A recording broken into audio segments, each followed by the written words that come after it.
Hello.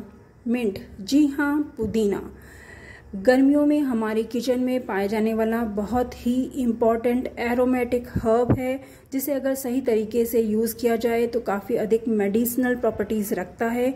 चूँकि पुदीने की पत्तियाँ एंटीबैक्टीरियल और एंटी फंगल होती हैं, इसकी पत्तियों में कैरोटीन और एंटीऑक्सीडेंट्स पाए जाते हैं, इसलिए यह हमारे शरीर में पाचन और रेस्पिरेटरी प्रॉब्लम्स का सॉल्यूशन देता है, ओरल हाइजीन को मेंटेन रखता है, हमारे बालों के लिए और स्किन के लिए बहुत ही उपयोगी होता है पुदीना। गर्मियाँ पुदीने की ग्रोथ के लिए दी बेस्ट मानी जाती हैं, क्योंकि इस सीज़न में इसे 5-6 घंटे की सनलाइट का डायरेक्ट एक्सपोजर मिल जाता है।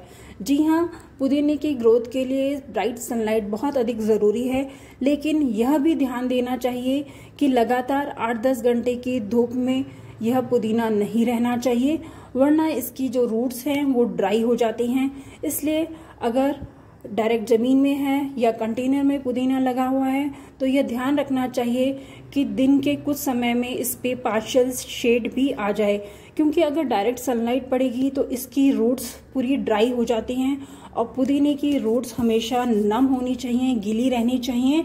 इसलिए अगर डायरेक्ट सनलाइट के एक्सपोजर में पुदीना है तो इसकी ड्राई लीव्स या कोकोनट हस्क से मल्चिंग कर देनी चाहिए।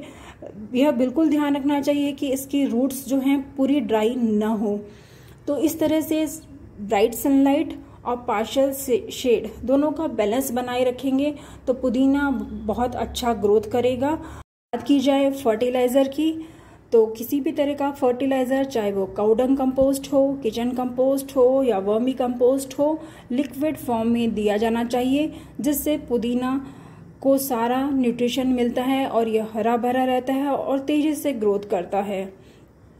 पुदीना चूंकि गर्मियों में तेज़ी से ग्रोथ करता रहता है, इसलिए हमें इस बात का इंतज़ार नहीं करना चाहिए कि यह और बड़ा होता रहे और बड़ा होता रहे। जितनी अधिक पुदीने की ट्रिमिंग आप समय समय पर करते रहेंगे, उतना अधिक पुदीना बहुत अच्छा और तेज़ी से ग्रो करेगा। तो टाइम टाइम पे पुदीने की जो लीव्स हैं इनको ट्रिम करते रहना चाहिए, ताकि इसका फ्लेवर भी बना रहे और पुदीना बूशी हो और अच्छा हरा भरा रहे, और इसकी जो एरोमा है वो भी इसकी फ्रेश लीव्स में बहुत अधिक होती है। जब हम ये इंतज़ार करते रहते हैं कि पुदीना अच्छा बड़ा होता रहे और दिखने में सुंदर लग रहा है, तो जो पुदीने की पत्तियां हैं थोड़ी बिटर हो जाती हैं टेस्ट में, और इसका जो एरोमेटिक फ्लेवर है वो भी कम होता रहता है। तो जितना अधिक और जितनी जल्दी हम पुदीने को काटेंगे, उतना ही यह बूशी होगा, हरा भरा रहेगा, तेज़ी से ग्रोथ करेगा और इसकी पत्तियों की फ्रेशनेस भी बनी रहेगी।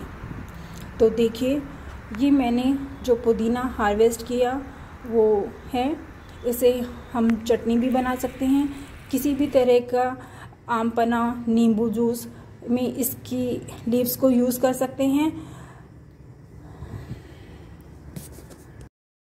बात की जाए पुदीने के प्रोपागेशन की, तो पुदीना कटिंग्स से आसानी से ग्रो हो जाता है।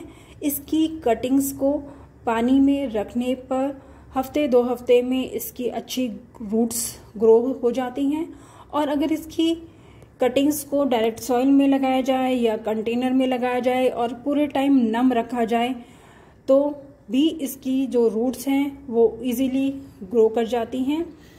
पुदीना चूंकि मेरे यहाँ डायरेक्ट ज़मीन में लगा हुआ है तो इसकी रूट्स अपने आप चारों तरफ फैलती रहती हैं और इस तरह से देखिए नया पुदीना ग्रो होता रहता है। तो इसकी जो बुशीनेस है वो बरकरार रहती है। तो आप भी पुदीना उगाएं और एरोमेटिक फ्लेवर पाएं।